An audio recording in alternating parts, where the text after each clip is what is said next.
Mais Dieu nous l'a promis. Nous entrerons dans son repos. Et cette promesse est toujours valable. Alors attention, personne parmi vous ne doit penser qu'il arrive trop tard. On nous a annoncé la bonne nouvelle comme à nos ancêtres. Mais la parole qu'ils ont entendue ne leur a servi à rien. Quand ils l'ont entendue, ils ne l'ont pas reçue en croyant en elle. Nous avons cru. Nous pouvons donc entrer dans le repos de Dieu. Dieu l'a dit, « Dans ma colère j'ai fait ce serment. Ils n'entreront jamais dans le pays où je leur ai préparé le repos. » Pourtant Dieu a fini son travail depuis la création du monde.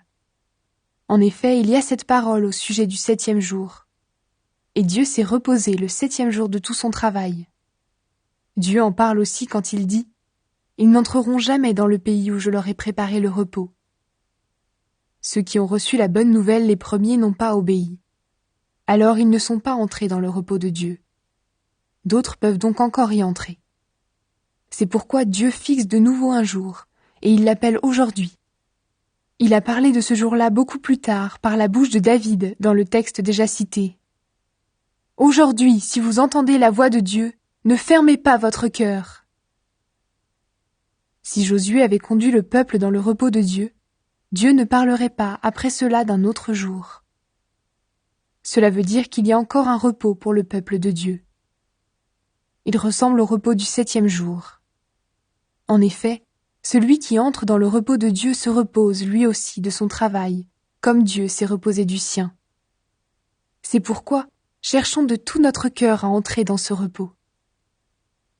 Ainsi, personne ne tombera en suivant le mauvais exemple de ceux qui n'ont pas obéi.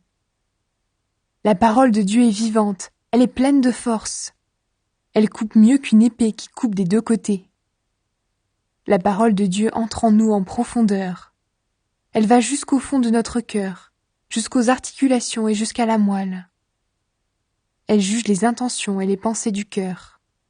Rien n'est caché pour Dieu. Tout ce qu'il a fait se présente ouvertement devant ses yeux. Son regard découvre tout, et c'est à lui que nous devons rendre compte. C'est Dieu qui a établi Jésus comme grand prêtre. Nous avons un grand prêtre puissant qui est arrivé jusqu'à Dieu. C'est Jésus, le Fils de Dieu. Alors gardons solidement ce que nous croyons. Le grand prêtre que nous avons est capable de souffrir avec nous de nos faiblesses. En effet, comme nous, il a été tenté en toutes choses, mais lui n'a pas péché. Approchons-nous donc avec confiance du Dieu puissant qui nous aime. Près de lui, nous recevrons le pardon, nous trouverons son amour, et ainsi il nous aidera au bon moment. Chaque grand prêtre est choisi parmi les êtres humains. Il est chargé de servir Dieu en leur faveur. Il offre les dons et les sacrifices pour les péchés. Le grand prêtre a lui-même beaucoup de faiblesses. Il peut donc comprendre les ignorants et ceux qui se trompent. Parce qu'il est faible, il doit offrir des sacrifices pour les péchés, non seulement pour le peuple, mais aussi pour lui-même.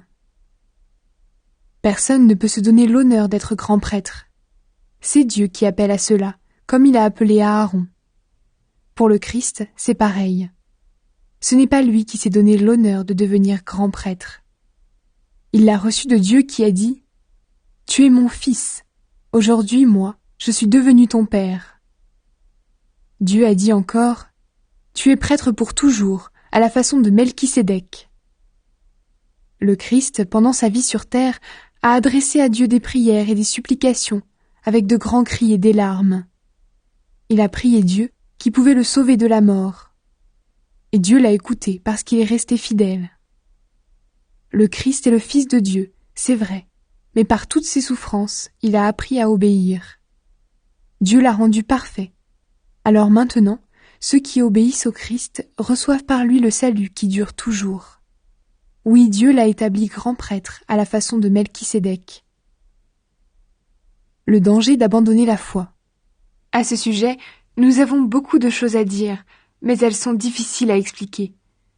En effet, vous êtes devenus lents à comprendre. Vous aviez le temps de devenir des maîtres. Mais maintenant, vous avez besoin qu'on vous apprenne de nouveau les premières vérités de l'enseignement de Dieu.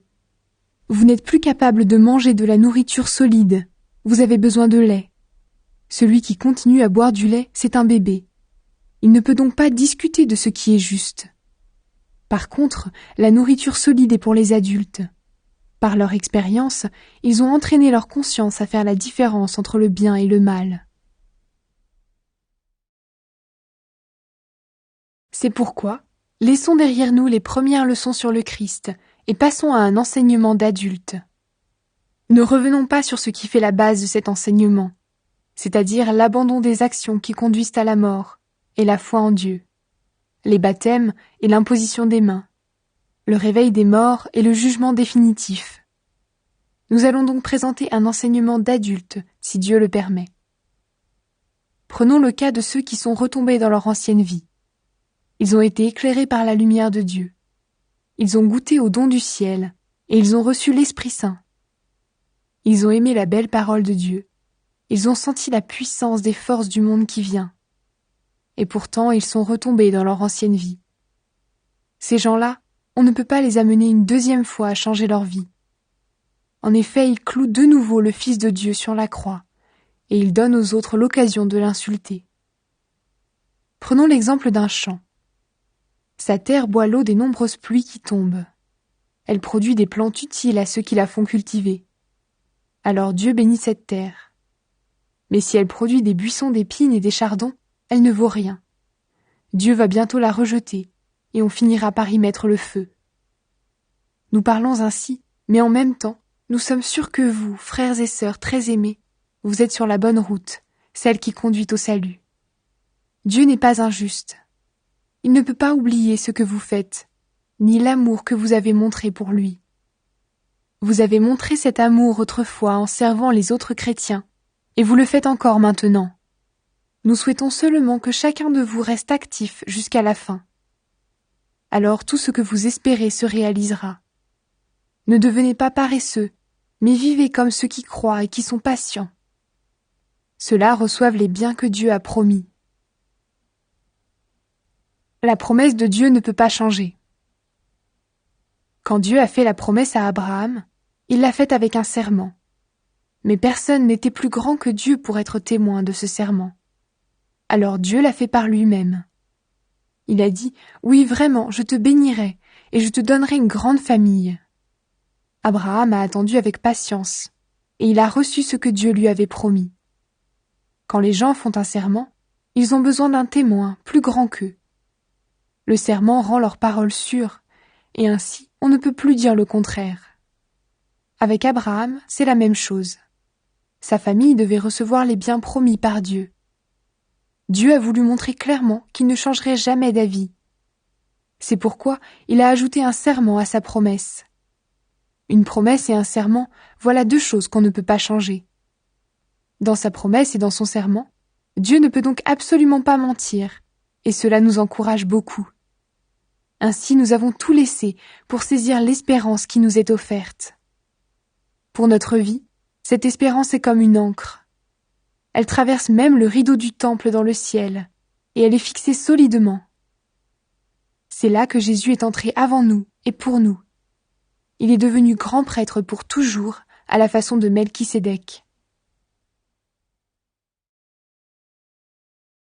Melchisédek est prêtre d'une manière particulière. Ce Melchisédek était roi de Salem et prêtre du Dieu Très-Haut. Abraham revenait du combat où il avait vaincu les rois. Melchisédek est allé à sa rencontre, et il a béni Abraham. Et Abraham lui a donné un 10e de tout ce qu'il avait pris. Le nom de Melchisédek veut dire « roi de justice ». De plus, Melchisédek est roi de Salem, et cela veut dire « roi de paix ». Il n'a pas de père, ni de mère, ni d'ancêtre. On ne parle jamais de sa naissance, ni de sa mort. Il ressemble au Fils de Dieu. Il reste prêtre pour toujours. Voyez combien Melchisédek est important. Même Abraham, notre ancêtre, lui a donné un 10e de ce qu'il avait gagné dans la bataille. La loi de Moïse commande ceci aux prêtres de la famille de Lévi. Ils doivent demander au peuple d'Israël un 10e de tout ce qu'il a. Ils le demandent au peuple, c'est-à-dire à leurs frères, qui sont pourtant de la